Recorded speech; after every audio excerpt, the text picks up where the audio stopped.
ton spectacle Humble et Magnifique, ça a commencé là, il n'y a pas si longtemps que ça. Là. Oui, effectivement, ça a commencé il n'y a pas si longtemps que ça.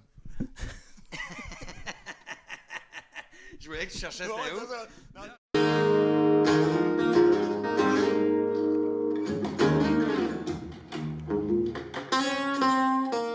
Alors, ton spectacle Humble et Magnifique, tu as commencé à tourner, puis ça se poursuit à grandeur du Québec. Là. C'est quoi la réponse du public? Là?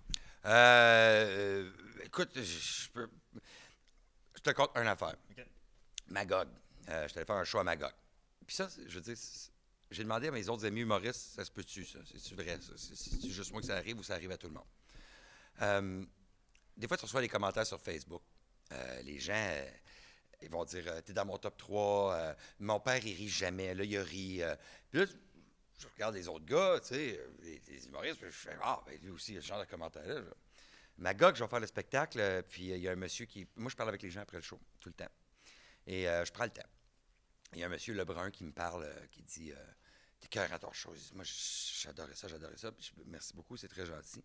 Il dit « Quand tu reviens à Magog, je reviens te revoir, c'est sûr.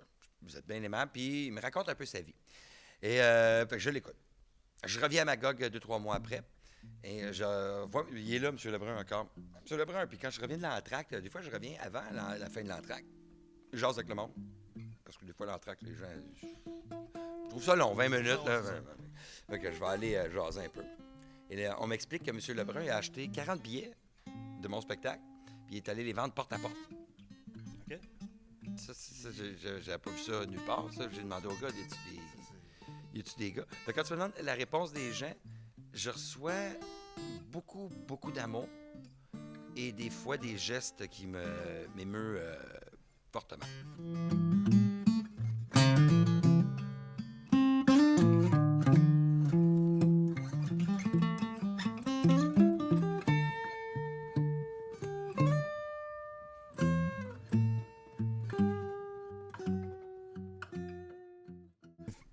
La réponse des gens, finalement, c'est que le spectacle est bon, puis tout le monde court au pas pour le voir. Là. J'imagine que tu n'achètes pas 40 billets puis que tu les vends porte à porte avec des gens qui ne me connaissent pas. Connaissez-vous ce gars-là? Puis c'est ça qu'il faut que tu dises. Il n'est pas bon, le show. Là. C'est une belle preuve. C'est une belle preuve. Mais dans le fond, vu cette preuve d'amour-là, t'as-tu aidé? Bon, t'as sorti l'école d'humour en 95. Ouais. Là, après ça, t'as fait de la télévision, t'as fait de la radio, t'as fait du web. Toutes ces années-là que t'as passées dans ces différents médias-là, ça t'a-tu donné une solidité et une assurance pour venir sur la scène, pour faire ton humour? La scène n'avait jamais arrêté non plus. J'ai toujours fait de la scène le soir. Okay. Mais parce que c'est mon amour premier, c'est de faire rire puis avoir tout de suite la réaction des gens. Mais ce que ça m'a appris de faire du web. On faisait pas tant de web que ça, puis ça n'existait pas. Ça a commencé... moi, je suis vieux, là, j'ai connu YouTube, il n'y avait pas d'annonce. Puis j'ai pratiqué la radio, pratiqué la télé, c'est d'autres façons de faire rire. La scène, je n'avais jamais arrêté. Mais ce que ça m'a amené pour la scène, par contre, c'est une gymnastique mentale où pour trouver un gang, s'il y avait une prémisse que j'aimais beaucoup, puis que je sais c'est quoi le punch que je pourrais mettre là, mais ça arrive plus vite. Parce que après toutes ces années-là de chercher toujours l'affaire la plus comique, à un moment donné, tu réalises que tu n'écris pas la première affaire que tu penses, tu n'écris pas la deuxième affaire que tu penses, tu écris la quatrième, cinquième affaire que tu penses. Puis, à force de le faire, ben, maintenant, la première affaire que tu penses, c'est la cinquième affaire que tu aurais pensé. Avec le recul, toutes les fois que tu as écrit des jokes, que tu as dit « Ah non, celle-là n'est pas bonne, je l'enlève ouais. » Avec le recul, tu des jokes que tu pourrais retravailler et dire « Ah, ben finalement, oui, elle était bonne. » Non, maintenant, il y a des affaires d'actualité qui viennent en 98, que c'est plus ça. Des affaires que... Non, j'aime mieux inventer à mesure. À mesure. Ouais. OK. Bon, puis bon, tu parlais, dans le fond, tu t'auto-censures. Fait que tant qu'à être sous le chemin de la censure, on parlait, bon, il est arrivé l'histoire du petit Jérémy Gabriel avec Mike Ward, que je sais qu'il était un de tes grands amis. Puis tu as été aussi à Denis Lévesque, justement, pour défendre ce point-là. Il y a aussi le cas de censure avec Guy Nantel puis Mike Ward là, au Gala Juste pour rire. Toi, je sais que ça a l'air d'être important pour toi, la liberté d'expression là, pour les humoristes. Ben, c'est parce qu'on est dans le trouble si... c'est pas juste les humoristes, maintenant, si t'as pas le droit de dire quelque chose, c'est les caricaturistes qui vont manger une, c'est les auteurs, quand tu inventes quelque chose, tu as le droit de le dire. Maintenant, puis... Aussi, pour ce qui est l'affaire de Jérémy, c'est pas... Je dis pas que le gag... C'est pas un gag que moi j'aurais fait, c'est pas un gag que j'aurais... C'est du Mike. Mike, c'est Mike. Oh, oui. Mais moi, j'étais allé en cours 3 jours de temps. J'allais écouter les plaidoyers. J'étais allé écouter... puis ça me... Je voyais vraiment un garçon qui était victimisé, mais c'est pas cool, là. C'est vraiment pas le fun. Mettons, moi, je connais Martin Deschamps dans la vie. Martin Deschamps, aucunement une victime, aucunement victimisé. C'est un gars qui dégage la confiance, le talent. Tu veux te tenir avec Martin sans problème. Fait qu'il y a des fois, peut-être que... moi, la pitié, c'est la pire chose que tu pourrais donner à quelqu'un, selon moi. Puis c'est pas quelque chose que je veux donner à ce superbe garçon qui est intelligent. J'ai des amis bien plus laids que ça. Là. Oh, c'est ça, on en Fait a que, tous. non, il est pas l'enfer, ce garçon-là. Ça va bien, ses affaires.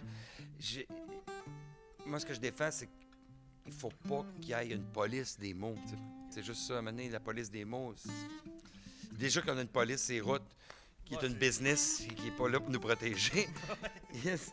Donc, chez nous, avec les mots, à un moment donné, puis ça reste du parenting aussi. Moi, j'ai un enfant, je le sais comment le solidifier, je sais comment... Il y a une façon de faire pour que ça nous coule sur le dos, puis qu'on passe à autre chose, puis, et non pas s'écrouler quand quelqu'un nous dit quoi que ce soit. Moi, j'étais un petit gars qui avait de l'eczéma dans la face toute ma vie. On n'a pas besoin d'être la somme de ce qu'on s'est fait dire dans la vie.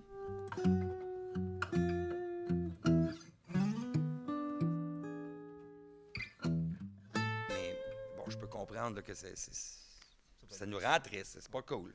Mais là n'est pas la question. La police des mots, il ne faut pas que ça existe. Tu penses que le peuple québécois penche plus d'un côté ou de l'autre, ou c'est juste la rectitude politique qui fait que les gens ont penché peut-être plus du côté du petit Jérémy? Ça, je sais pas. Parce que les gens, c'est parce que les médias parlent, les médias des gros titres. J'ai pas assez sondé de gens pour répondre à ta question correctement. Tout ce que je sais, c'est que qui sont ces gens qui sont... Il faut... Si tu inventes quelque chose, puis que tu vas le dire, ben tu vas comprendre que c'est important de pouvoir dire ce que tu veux. Que tu vas le performer, mais si... ta vie t'a amené ailleurs puis que tu as un travail qui ne te demande pas de créer, je peux comprendre que tu ne comprends pas l'importance de pouvoir dire ce que tu veux. Donc, je les comprends, les gens, des fois, on n'a pas toute l'information aussi qu'on a besoin pour pouvoir avoir une opinion correcte. De là l'importance de ne pas avoir de police pour que les gens se fassent une opinion. Ben, du moins, c'est le fun. Moi, j'écoute des gars comme Fred Dubé, des humoristes qui... t'en as besoin, les humoristes comme ça, qui vont dire les vedettes sont de même, les trophées, c'est de la merde. Tu sais, Seinfeld sur YouTube, il y a une super... il parle contre les prix. Il dit les prix, ça sert à rien. Et tout ça. Mais si il y avait une police des mots qui disait t'as pas le droit de dire ça parce que le prix, c'est une commandite de telle affaire, puis il donne tellement d'argent que ta gueule avec ça, on n'aurait pas autant de... du drôle conforme. C'est pas... Il faut que le drôle... il faut laisser la place au drôle. Il faut laisser le drôle battre des ailes pleinement. C'est bien. Voilà. Tu as parlé de prix. Tu as gagné un prix, un Victor. Oui, moi, ils m'ont... oui. Oui, tu as gagné un Victor. Oui, ils m'ont révélation de l'année en 2015. Ouais.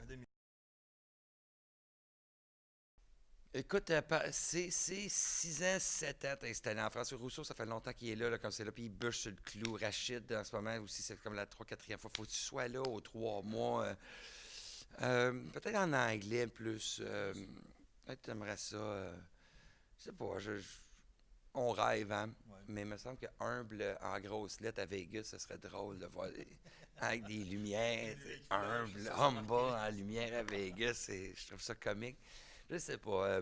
Pour l'instant, c'est une affaire à fois, comme ça a toujours été. Puis là, c'est de prendre ce show-là puis de le faire le plus souvent possible. Le faire le mieux possible. Il est toujours en train de s'améliorer. Fait que sa vie, hein, un show, c'est jamais casé, tu sais, jamais. Fait que sa vie, puis avec la réaction du monde aussi, je veux le faire le plus longtemps possible. Ça, c'est mon premier but, c'est de le faire le plus longtemps possible. On te le souhaite. Puis on se donne rendez-vous le 10 et 11 mai à Québec. La prochaine fois, tu es dans la région. Parfait. Fait qu'on invite les gens à venir te voir. Merci beaucoup. Ben, merci beaucoup, Julien. C'est plaisir. À bientôt. Salut.